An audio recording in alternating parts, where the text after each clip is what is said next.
They said the Sherman was a coffin on tracks, outgunned, out-armored, outmatched.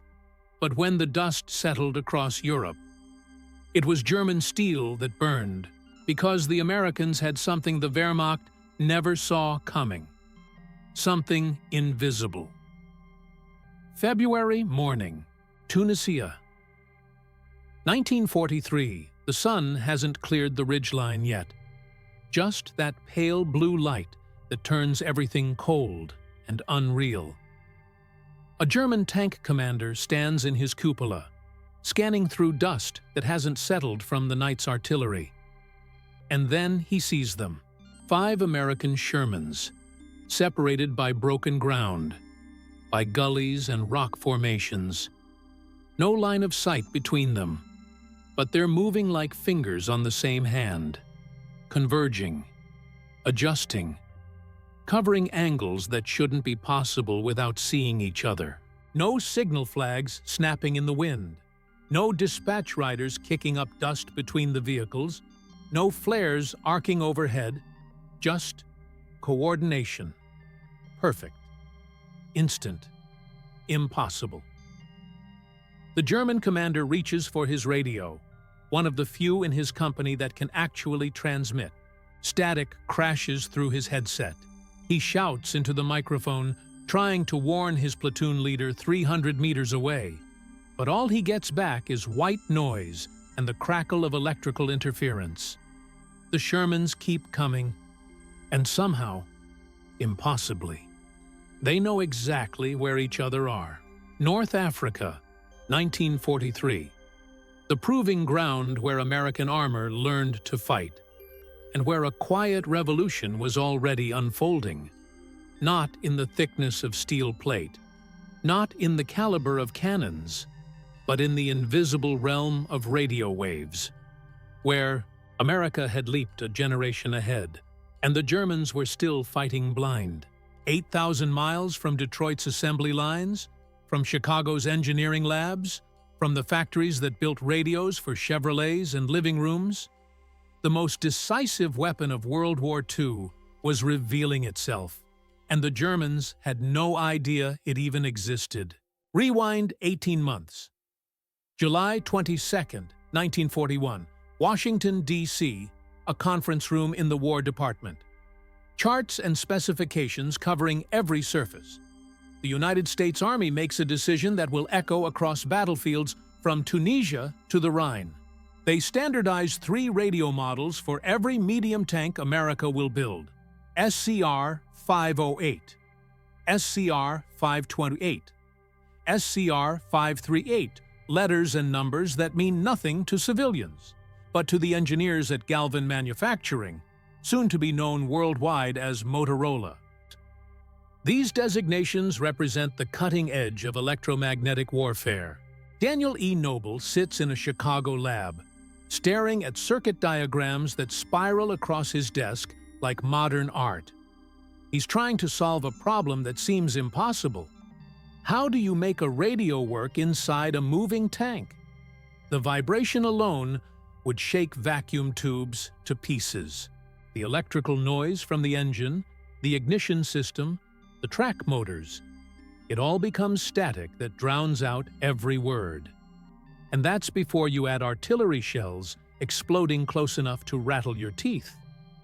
Noble's solution is elegant. Revolutionary frequency modulation FM radio.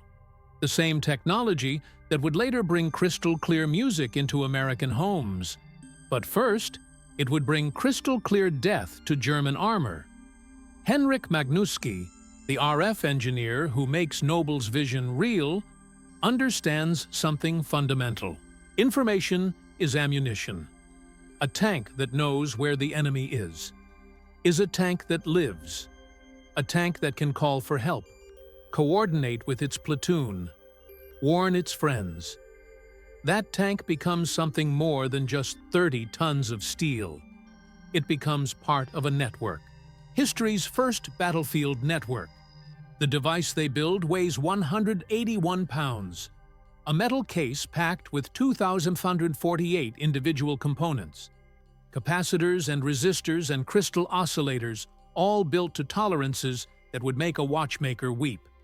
The BC-604 transmitter generates 25 watts of power. That's 2.5 times the output of Germany's best tank radio, the Fuji-5. But raw power isn't the real advantage. The magic is in how it transmits. Edwin Armstrong's frequency modulation technology, licensed to the U.S. military in 1940, does something German radios simply cannot. It eliminates static.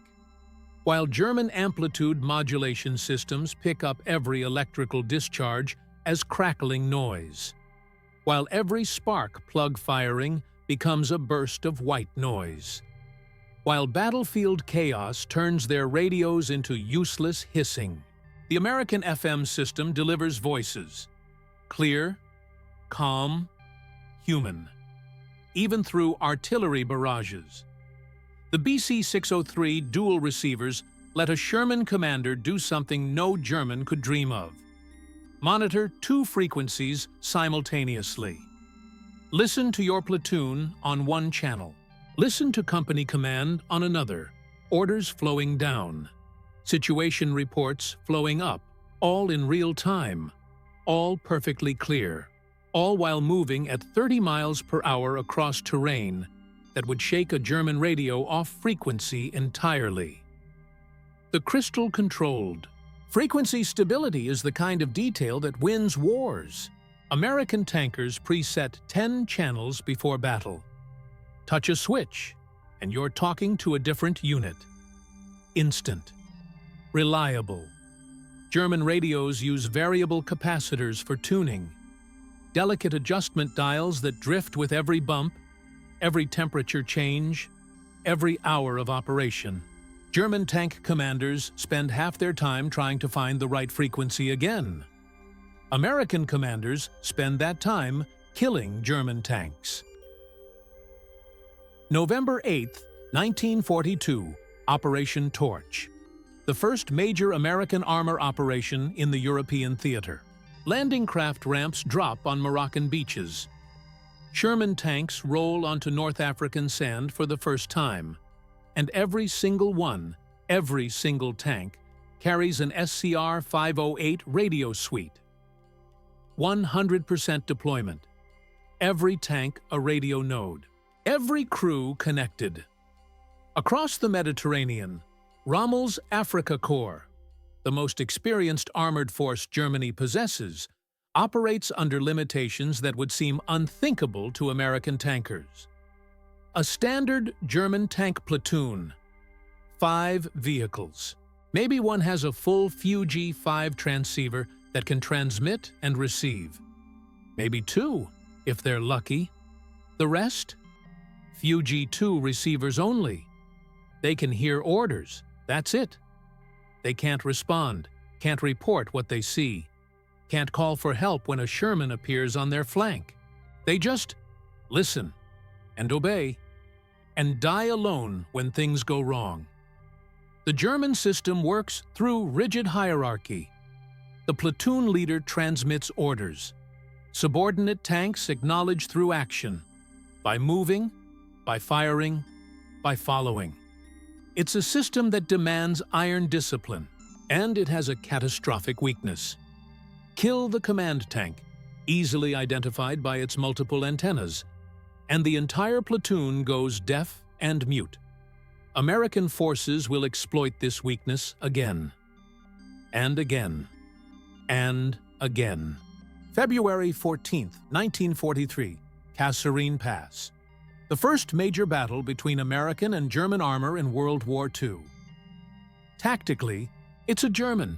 February 14, 1943, Kasserine Pass. The first major battle between American and German armor in World War II. Victory. Rommel's veterans maul the inexperienced Americans, sending them reeling back through the mountain passes. But even in defeat, American capabilities are on display. Capabilities that make German intelligence officers scribble frantic notes in their field reports. The U.S. 1st Armored Division is scattered across 50 miles of desert and mountain. units separated, formations broken, the kind of chaos that should lead to total collapse. But they don't collapse. Scattered tank platoons that have never met before, coordinate attacks, warn each other of threats they can't see, call for artillery support that arrives exactly where it's needed. All through voices that sound like they're talking from the next room. German signals intelligence units intercept the American transmissions, and they can't believe what they're hearing. The clarity, the range, the coordination. The 10th Panzer Division's intelligence section files a report that Berlin will largely ignore. American units maintain clear communication at ranges where our equipment produces only static. More concerning, every American tank appears capable of full transmission capabilities. This represents a fundamental difference in tactical doctrine and technical capability. They don't know the half of it. The German FUG-5 operates on amplitude modulation, 27.0 to 33.3 megahertz. 10 watts of transmission power, struggling to reach 2 or 3 kilometers in perfect conditions. But conditions are never perfect. Moving vehicles?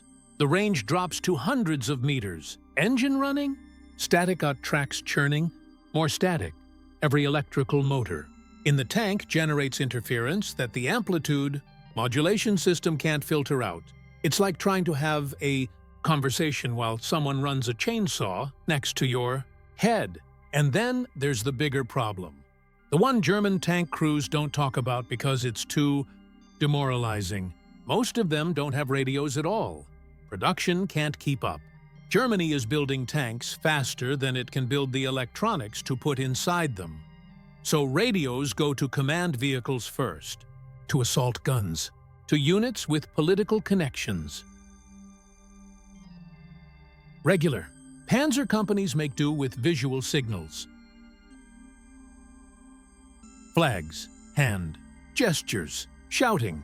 In 1943 in mechanized warfare, against an enemy where every single tank is a communications hub. September 1943, Italy. The mountains should equalize things. Terrain so broken that radios shouldn't matter. Nobody can see far enough for coordination anyway. Instead, the terrain makes American superiority even more obvious. Frequency modulation handles the multipath interference of mountain valleys, radio waves bouncing off rock faces, arriving at different times, creating echo effects that turn AM signals into gibberish.fm, cuts through it like it's not even there. American tank platoons, separated by ridgelines, coordinate attacks with precision that should require visual contact. They're talking to each other. Through solid rock, German tankers, separated by the same ridgelines, might as well be on different planets. Tudiitidohon, advanced toward Monte Cassino, becomes a masterclass in radio coordination. Sherman, tanks calling in naval gunfire from ships they can't see. Coordinating, with infantry units using frequencies that shouldn't be compatible. But American ingenuity finds ways to bridge the gaps, moving through terrain that German doctrine says should fragment armored formations. But American formations don't fragment. They stay connected. They stay coordinated. They stay alive. June 6, 1944, Normandy, the Atlantic Wall, the largest amphibious invasion in human history. Sherman, tanks rolling off landing craft into waist-deep water. And even there, even in the surf, they're talking to naval fire.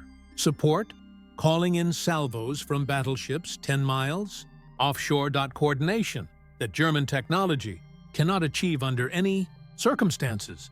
But the hedgerows reveal a problem. The bocage, ancient farming country where every field is surrounded by earth berms thick with roots and brush. Natural fortifications that turn every 100 yards into a separate battle. Tank radios work perfectly. Infantry radios work perfectly. But they can't talk to each other. The SCR-300 infantry radio operates at 40 to 48 megahertz. Tank radios 20 to 27.9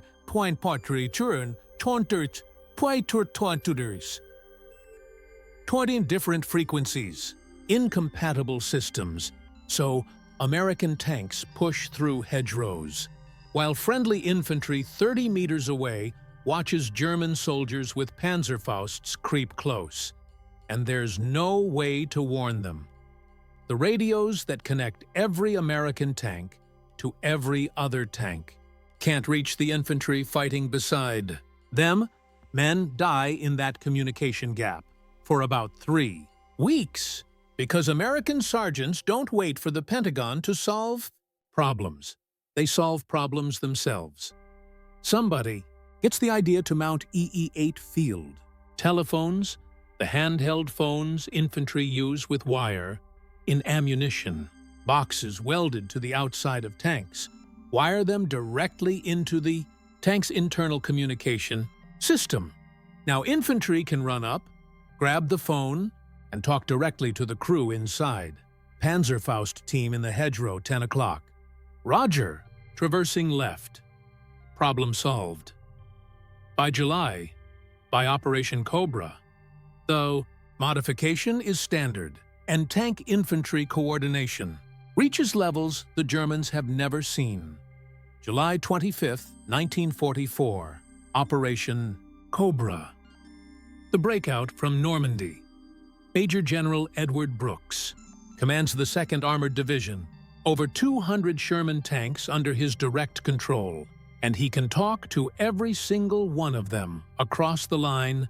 Panzer Lehr Division, once Germany's premier armored force, the teaching unit for panzer tactics, tries to coordinate a defense. Most of their tanks don't have radios anymore. Production couldn't keep up. Replacements arrived without electronics.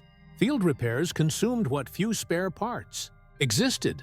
They're fighting with flags and hand signals in terrain where visibility tops out at 100 meters against an enemy that can coordinate across 10 miles. The Americans seem omniscient. A German assault, gunfires from concealment, hits a Sherman, and immediately takes return fire from 3 directions.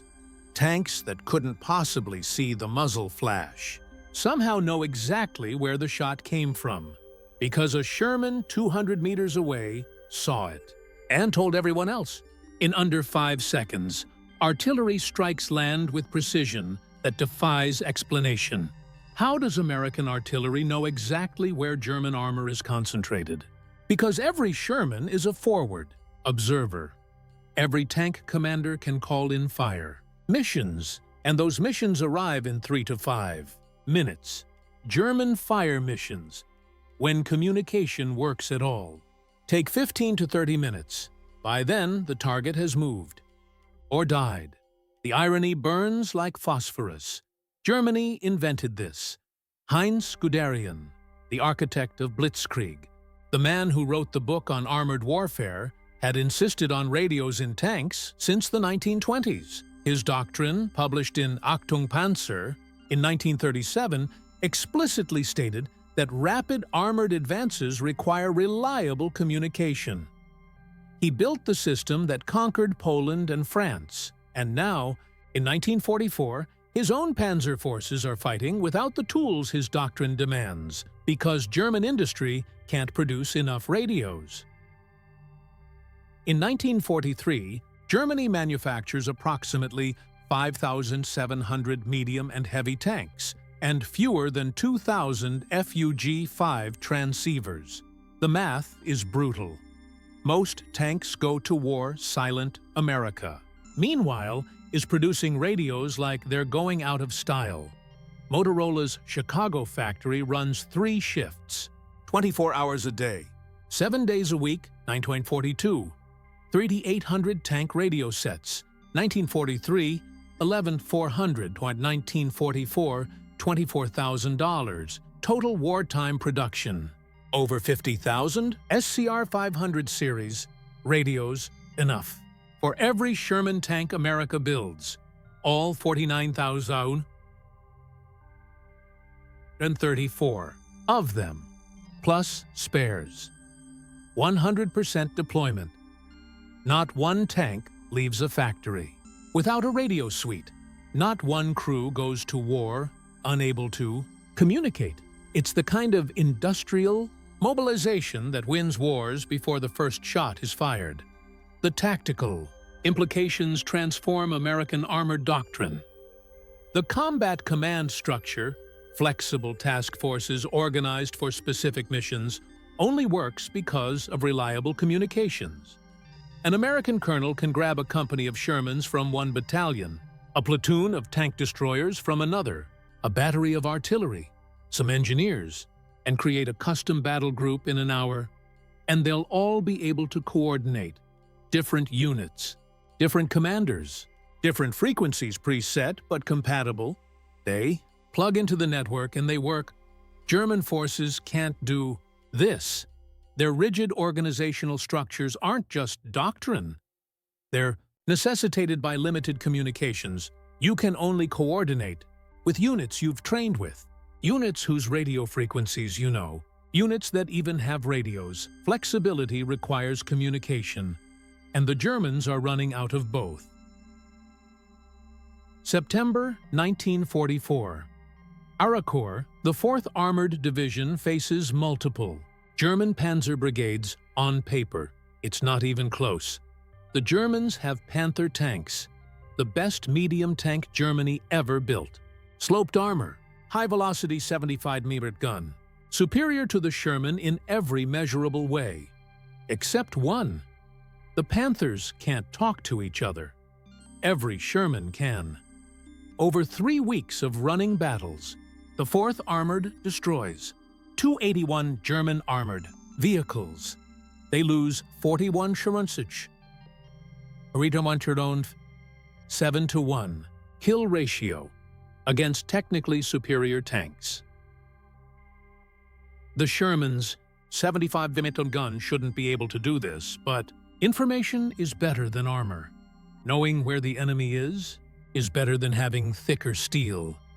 Being able to coordinate, to mass fires, to call in support, that's better than having a longer range cannon. Every Sherman reports enemy positions. Instantly, tank destroyers receive.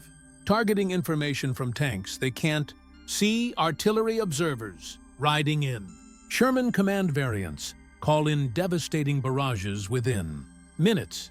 The Germans are fighting individual battles. The Americans are fighting as a network. And the network is winning.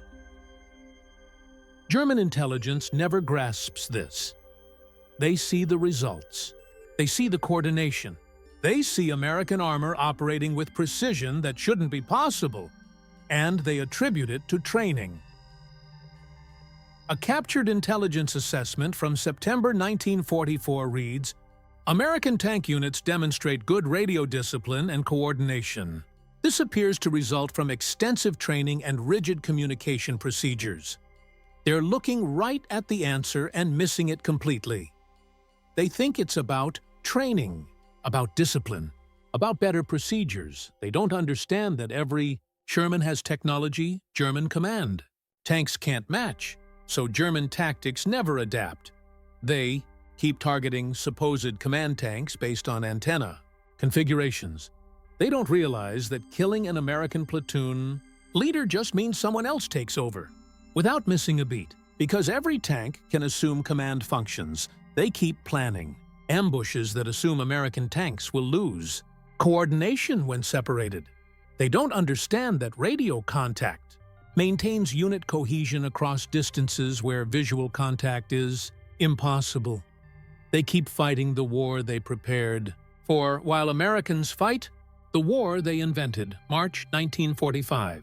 The poor Rhine River, the last natural barrier protecting Germany's heartland, the 9th Armored Division, probing forward, looking for crossing sites, stumbles onto the Ludendorff Bridge at Remagen and finds it intact. Every other bridge for 100 miles has been blown, but this one, through luck, through confusion, through German failures still stands. The platoon commander doesn't hesitate. He radios back. "Bridge intact. Can we take it?" That message reaches his company. Commander in seconds. Battalion commander in under a minute. Division commander in 2 minutes. First Army headquarters, miles away, in less than 5 minutes. Center. The time German High Command realizes what's happened, an entire American armored division is shifting to exploit the breakthrough. Radio coordination at the strategic level. The Germans, dependent on telephone lines that American aircraft have systematically destroyed, can't respond with comparable speed. Their orders move by motorcycle courier, by staff car racing between headquarters, by commanders trying to find working phone lines. Hours pass, then a day, then 2 days. By the time German counterattacks arrive, the Americans have an impenetrable defense. Tank platoons from different battalions integrate seamlessly. Coordinates fires through radio networks. German counterattacks, poorly coordinated, arriving piecemeal, are destroyed before they can develop momentum. The bridge itself will collapse under damage, but by then, the Americans have engineering bridges spanning the Rhine in 6 locations, and the radio network that made it possible is already racing toward Berlin. April 1945, the Ruhr. Pocket, 325,000 German troops encircled, the largest pocket of the entire war. Inside the pocket, German communications collapse entirely. American fighter bombers, guided by radio-equipped forward air controllers, systematically destroy every communication node. They can find out Wehrmacht units lose contact with higher headquarters, with adjacent units, with reality itself. Field Marshal Walter Model's final messages before his communications fail entirely. No contact with adjacent units.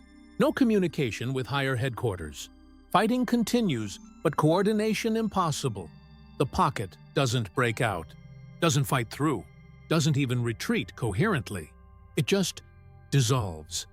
Units surrender separately, unaware that neighboring units are still fighting, because they can't talk to each other.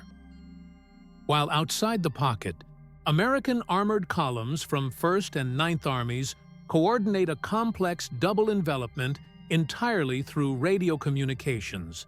2 separate army groups, hundreds of miles of front, converging on a single objective. And every unit knows exactly where every other unit is. The electromagnetic spectrum has become American territory. The psychological impact is profound. American tank crews fight with the knowledge that they're never alone, even when physically isolated, when terrain separates them, when smoke obscures everything, when chaos reigns, they remain connected. A voice in the headset, a friend on the other end, someone who knows where you are and will come if you call.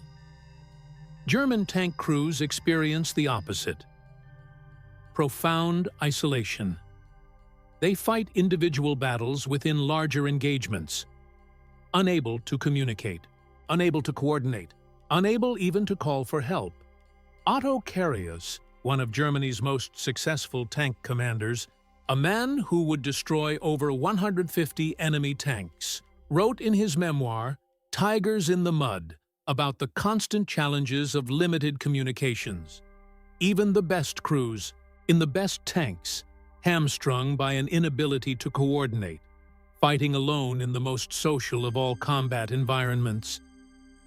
After Germany's surrender, American technical intelligence teams fan out across the rubble, evaluating equipment, interviewing prisoners, trying to understand how the most technically advanced nation in Europe fell so far behind in something so critical.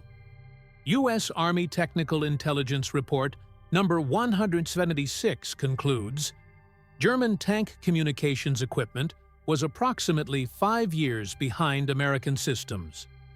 The absence of frequency modulation, limited radio distribution, and poor electrical suppression created critical vulnerabilities that German forces never overcame. 5 years, an entire generation of technology. In a war that lasted 6 years, that gap proved insurmountable. Soviet evaluators reached the same conclusion. Given access to captured German equipment as part of post-war intelligence sharing, Soviet engineers study the Fuji-5 and choose to copy American radio designs instead. The Red Army had suffered even worse communication poverty than the Germans. The T-34, the most produced Allied tank of the war, typically entered combat without any radio at all. Soviet doctrine relied on flag signals and pre-battle planning. It was catastrophic against German forces in 1941. Lend-Lease provided some relief. American radios, including SCR-508 sets, equipped Soviet command tanks. But even by war's end, only about 25% of Soviet tanks carried radios.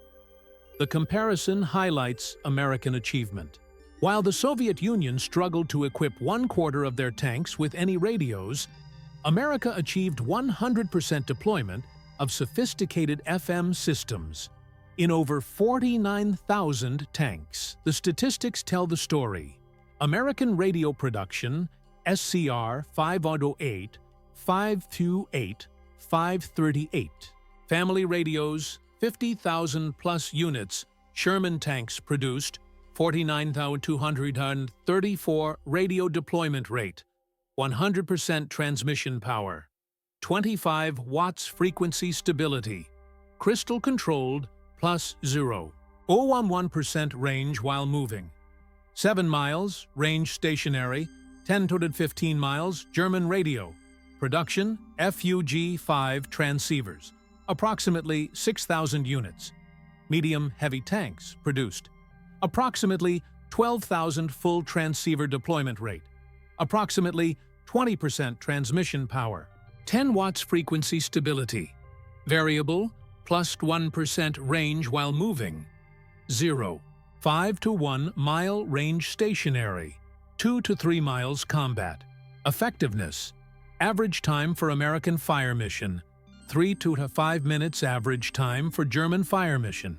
15 to 30 minutes American tanks achieving coordination. 100% German tanks with full communication. 20% the numbers don't lie.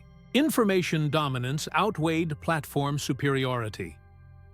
The legacy extends forward through time. Modern main battle tanks carry communication suites that trace their lineage directly to the SCR-508, digital rather than analog, encrypted rather than clear voice, integrated with computers and data links, but fundamentally based on the same principle: universal deployment and reliable coordination. The German Bundeswehr, rebuilt in the 1950s, prioritized communications based on World War II lessons. Every Leopard tank manufactured carries comprehensive radio systems. A Bundeswehr training manual explicitly states, "The defeat of superior German tanks by inferior American vehicles with superior radios teaches that information dominance outweighs platform superiority." They learned the lesson 60 years too late. The Persian Gulf. Desert Storm. Coalition forces with superior communications destroy Iraqi forces equipped with individually superior Soviet-designed tanks.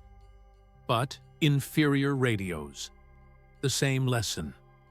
Again. Iraq. American forces demonstrate that network-centric warfare defeats platform-centric warfare. The same lesson. Again. The electromagnetic revolution that began in a Chicago laboratory in 1941 continues to shape modern warfare. February 1943. Tunisia. That German tank commander standing in his cupola, watching 5 Sherman tanks coordinate attacks that should be impossible. He didn't know he was witnessing a revolution, didn't know that every Sherman on that battlefield was connected in ways his doctrine said couldn't exist, didn't know that German forces were fighting partially blind against an enemy that could see everything. He just knew that something was wrong. That American tanks moved with coordination that defied explanation. That they appeared where they shouldn't be. That they knew things they shouldn't know. That they were winning battles they should lose. The radio in his tank crackled with static. While across the battlefield, American crews chatted in crystal clarity, planning, coordinating, winning, with 181 pounds of electronics that proved more powerful than all the armor in the world. The story of American tank radio superiority isn't about better tanks. It's about building a system where adequate tanks become extraordinary through connection, where information becomes ammunition, where coordination becomes armor, where every crew knows they're not fighting alone. The SCR-508 transformed the M4 Sherman from a decent medium tank into a component of a weapon system that included every other American tank on the battlefield. This transformation proved more decisive than any improvement in armor or firepower could have achieved. Every Sherman carried victory in its radio bay, not just in its 75mm gun, not just in its sloped frontal armor, but in the invisible waves that connected each crew to every other crew, creating collective intelligence that no individual German tank, regardless of superiority in armor or firepower, could match. German forces discovered this through bitter experience. At Kasserine Pass, through Italy's mountains, across France's hedgerows. In Germany's final battles, American tanks demonstrated coordination that German doctrine said was impossible, and the Wehrmacht never developed an effective counter, because they never fully understood the technological gap. Field Marshal Wilhelm Keitel's reported comment at Germany's surrender, whether accurately quoted or apocryphal, captured a fundamental truth. We knew how to build better tanks, but you knew how to make them work together.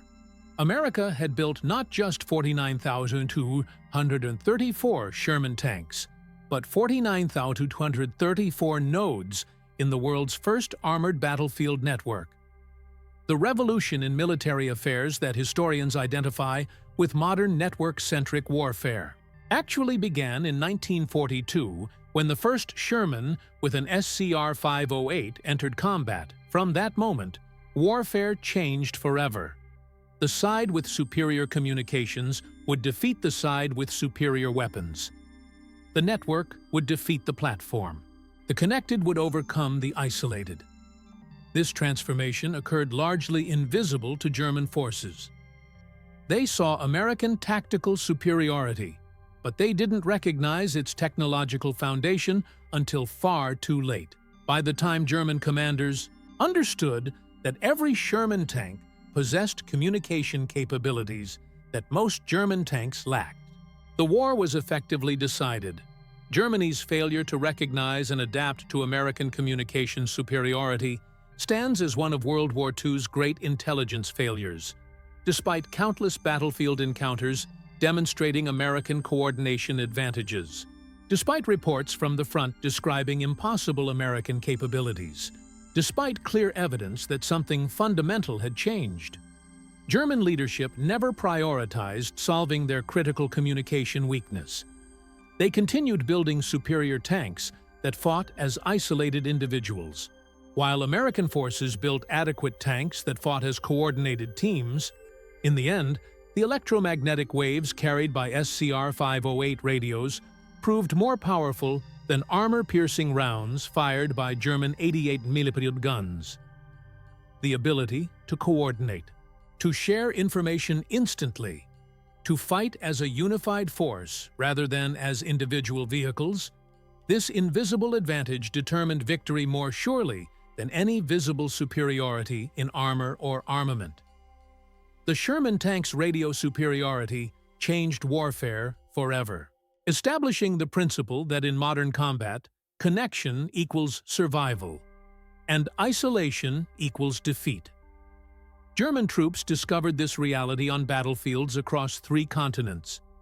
Learning too late that the Americans possessed not just numerical superiority, but technological superiority in the dimension that mattered most: the ability to fight as one. The guns fell silent in May 1945, but the lessons echo still in every modern tank, in every radio net, in every coordinated strike. The voice in the headset that says, "You're not alone." That promise, born in Chicago, proven in Tunisia, validated across Europe, remains the foundation of armored warfare. Connection is survival. The network is the weapon. And the side that understands this first writes the history